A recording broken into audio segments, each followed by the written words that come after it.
Hello, xin chào các bạn. Ờ, Hôm nay thì mình sẽ thử món ở miền Trung của Trung Quốc nha. Hiện tại thì mình đang ở bên Trung Quốc thì mình đang đi làm ở bên đấy. Thì hôm nay là ngày Chủ nhật nên là mình nghĩ là mình không đi làm nha mọi người. Nên là bây giờ mình úp được cái gói mình để ăn sáng. Thì mình xin cảm ơn mọi người đã theo dõi kênh YouTube của mình. Và mình cảm ơn rất nhiều và các bạn đã theo dõi kênh của mình, và mong là sau này anh em mình sẽ ủng hộ nhau và giúp đỡ nhau. Và bây giờ mình sẽ ăn sáng và mình sẽ mời mọi người ăn sáng của mình. Đây, đây là đùi gà nhá, đùi gà bên Trung Quốc.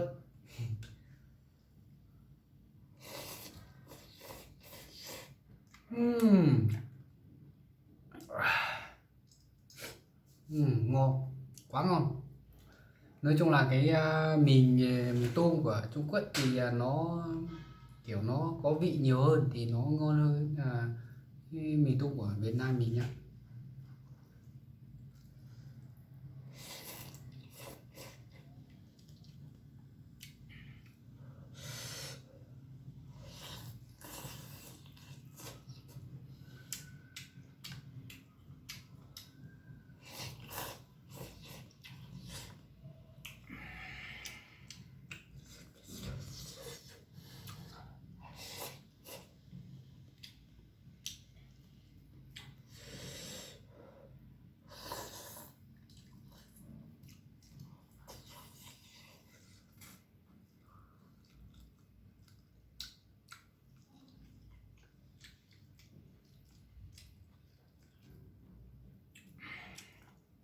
Cay ạ mọi người, nó ngon nhưng mà kiểu nó hơi cay. Có những người mà nó không ăn được cay ấy, thì ăn xong thì nó hơi đau bụng. Của mình thì không sao đâu, mình thì càng cay nó càng ngon. Có những lúc mà mình đi ăn cơm ấy thì không có ớt thì mình kiểu như là mình không thích ăn cơm nhá mọi người. Thì nói chung là mình ăn ớt là hơi cay thì mình mới chịu được. Mình kiểu ví dụ như mình có một đĩa thịt hay là gì đó thì mình không có ớt thì mình kiểu mình không ăn được một bữa cơm non nha mọi người. Nói chung là thế, còn mọi người thì mình không biết, nhưng mà đối với mình là như thế.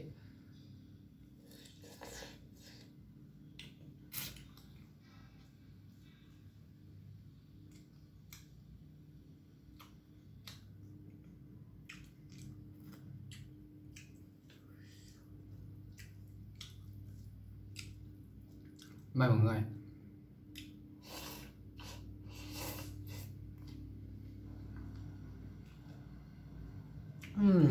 Tuyệt vời luôn.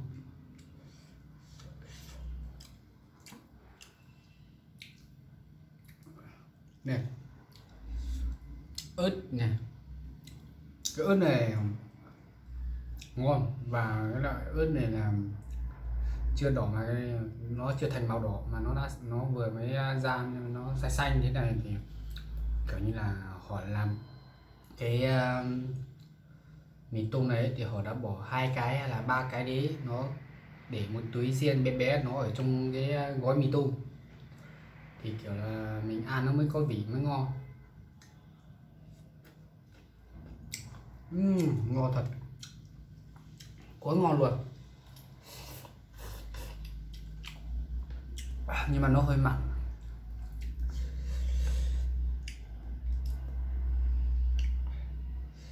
Và đây là rau chuông.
hay quá mọi người ạ.